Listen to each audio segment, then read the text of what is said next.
Guys, how are we doing? And welcome back to another video we got here with the Fighters Forecast. It's your boy Tennant. Shees and I have, if you don't know Shees because you haven't seen him on the channel yet, we've talked more in 2026 about, fully going in here. We're both getting responses from actual UFC fighters. And we are, we're interested in pursuing a little side hustle from our regular jobs and just kind of creating content for you guys. It could be like little skits, like we may recreate like stupid submissions or stupid things that happen in the UFC. Well, obviously, both of us will be trying to break down all the cards for you guys. And there'll be some stupid sparring sessions, stupid clips. Hopefully, we can get.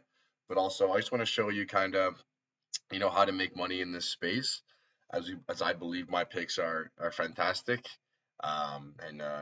It comes proofs in the pudding, to be honest. Every time I put out a video, every time I put out a card, I get guys texting me like, yeah, what's your picks for next week, man? Like, I need it right now, this that. So yeah, we are gonna go, a bit more all in here with this side hustle. Going to be posting on YouTube, posting on TikTok, on Instagram, on YouTube Shorts, stuff like that, trying to get our name out there as we are getting responses from UFC fighters right now.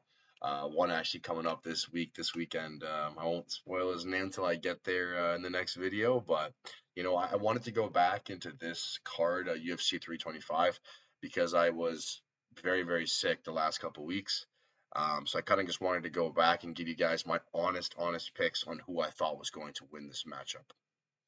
So, first fight, we have some of the road to the UFC bouts. We had Lawrence Liu against Sulin Grombo.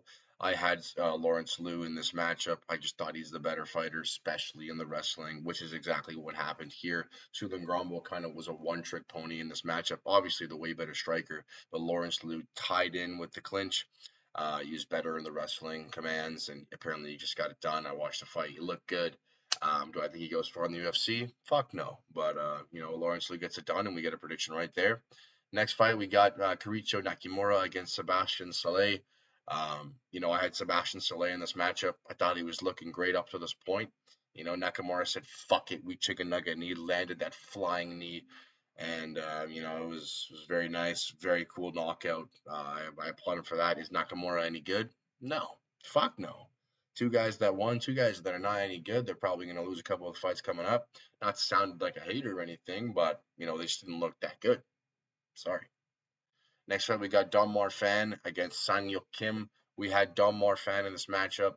Both guys kind of grappler. I just had Don Fan because I thought he was the better fighter. I thought he was more well-rounded. And you also got to take consideration this fight is in Australia, where Don Fan is from. So, I just it was close in this matchup. It was a very close one for me to pick, but Don Fan, I believe he had the tools, and I think he had the better striking before, watching the fight. I thought he had the better striking, and Don Fan did get it done. But the wrestling from Don Fan was the key in that matchup. Next fight, we got Con Offley versus Yiza. Guys, I was all over Yiza. I'm not going to lie to you. I think it was an absolutely horrendous decision from the judges. I believe Yiza won rounds 1 and 3. I think it's an absolute disgrace. I think every single judge that scored that fight for Con Offley should be fired. That was one of the most clear 2-1 victories, unanimous decisions, 29-28 for Yiza I've ever seen in my lifetime. That was complete robbery. So, you can count that as a loss if you want. I don't. I think those refs should be absolutely fired. Yiza, in my opinion, before the fight happened, he just had the better boxing, he's the better fighter all around. I have no clue how the judges did not give him this fight. That's all I can say about that. Next fight, we got Jonathan Mikulev against Oban Elliott. My prop in this matchup was that fight does not start round 3. I did not want to pick a side here. I did not know what was going to happen. We saw Oban Elliott absolutely lighting this kid up on the feet. Mikulev said, "Fuck it, I'm going to shoot a takedown," and he got it with ease, choked him out pretty quickly.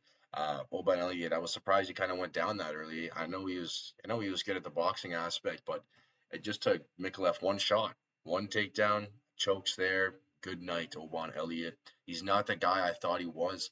Years ago, I'd watched this guy. I thought he was great, man. Like I thought he was going to be a great hype train walking down the tracks there, and it just wasn't. Mikulev gets it done. We hit our props, so we're happy. Next fight, we got the worst fight on the card. We have Jacob Malkoun against Torres Finney. I was on Torres Finney in this matchup. I thought he'd shoot nice double legs. I thought he'd get it to the ground in his boring ass style like Torres Finney does. He did not. And I'm kind of sitting here and I'm wondering, I'm like, did Torres Finney get told not to wrestle? Because he did not shoot, but also watching the fight, he gets hurt, hurts his legs. Torres Finney looked absolutely like a lamb on thin ice. He was slipping everywhere. He couldn't step. He couldn't plant. Malkoun gets it done. Jacob Malkoun sucks, though, as well. So does Torres Finney. Cut both these guys. Up to this point right now, guys, terrible fight card. But, it is what it is. We're going to go up here. We're going to go against Cam Rouston against Cody Brundage. This was my lock of the night. I had the lock symbol beside his name in my Snapchat posting. Cam Rouston by KO. It is easy as that, guys. Cam Roaston, I've watched him on the Dana White Contender Series. He looked great on there, but he did lose to Torres Finney. He came back. He improved his takedown defense. His striking is extremely awkward. He's very long and limmy for this division. He absolutely picked Cody Brundage apart. Brundage did not want to be in there with him, and Brundage should be cut from the promotion. Brundage sucks at fighting. He's just there to be fun. He's just there to throw. He has no technical skill whatsoever. Cam Rouston cutting off angles, stuffing the takedowns of Cody Brundage. That long, lengthy jab pushing out there. He looked fantastic, and I'm so, so proud to put him as my lock of the night. Thank you, Cam Rouston. I appreciate it. Next fight, we got Billy.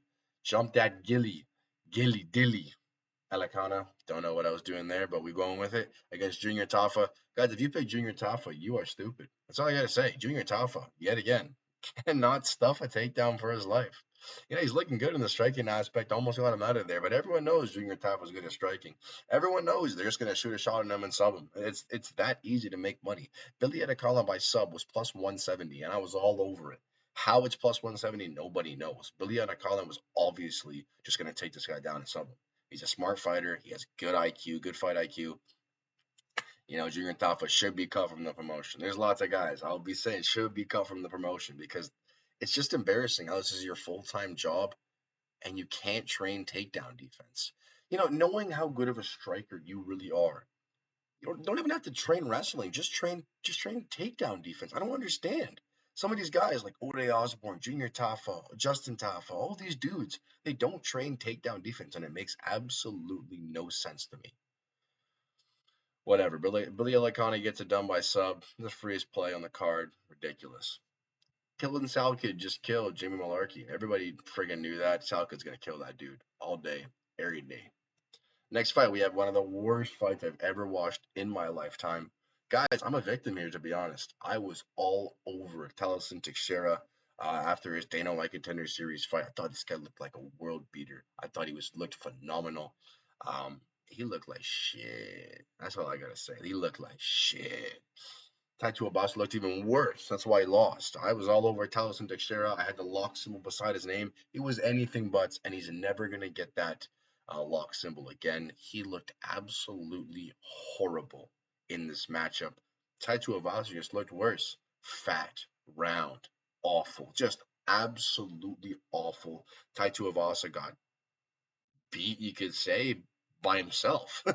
Guy was clinching on the fence. Like when he should have just broke and started throwing bombs. Taliesin Teixeira couldn't even breathe on the fence.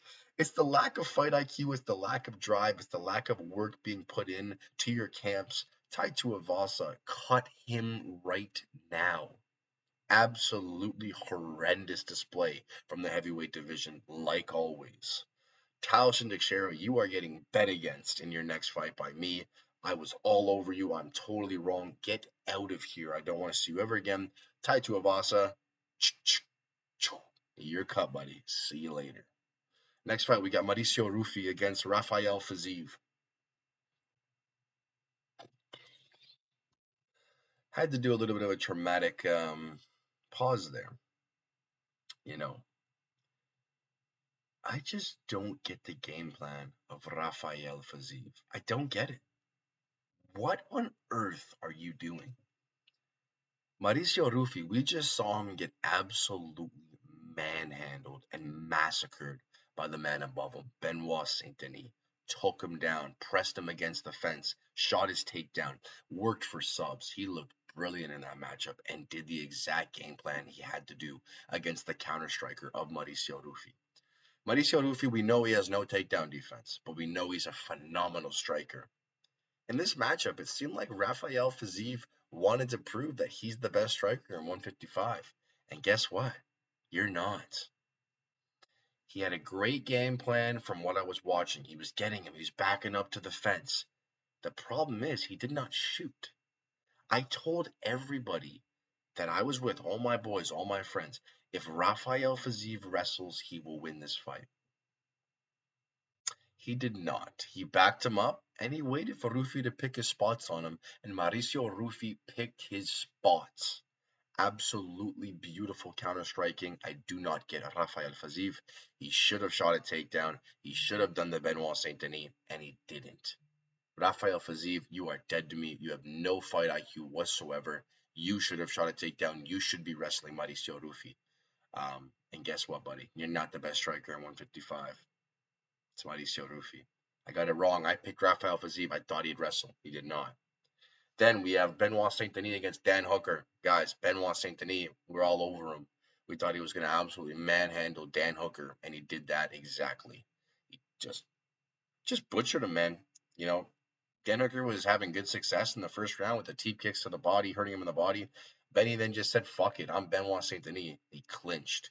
Dirty boxing, took him down, elbow, elbow, arm triangle, elbow, elbow, arm triangle. Beautiful performance on the ground from Benoit Saint Denis. I loved every minute of it. You know, it showed his toughness getting through that first round.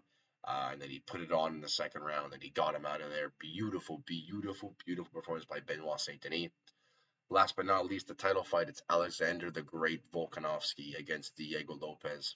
Guys, if you know me, Diego Lopes shouldn't have got this title shot. He beat John Silva, but he was getting picked apart by John Silva. Do not forget. You know, he gets the rematch with Volkanovski. I was all over Volkanovski in this matchup, guys. Volkanovski picked this dude apart. This was vintage Volkanovski. It was 49-46. Don't get the judges going 48. Don't get the judges going 50. That was a clear cut 49-46. Believe Lopes won that second round. Volkanovski just picked him apart. Just a better fighter. Pitter, pitter, patter, staying on the outside, chopping legs, everything. He looked phenomenal. Alexander Volkanovski. I hope he beats the next guy in line, whether that's Lerone or Movsar Evloev. But yes, that was my card, guys. I got a couple wrong, but the guys who I hammered, who I wanted really to pick in my spots, I did get Volkanovski, Cam Rouston. We got Talis Nixera by the skin of our teeth.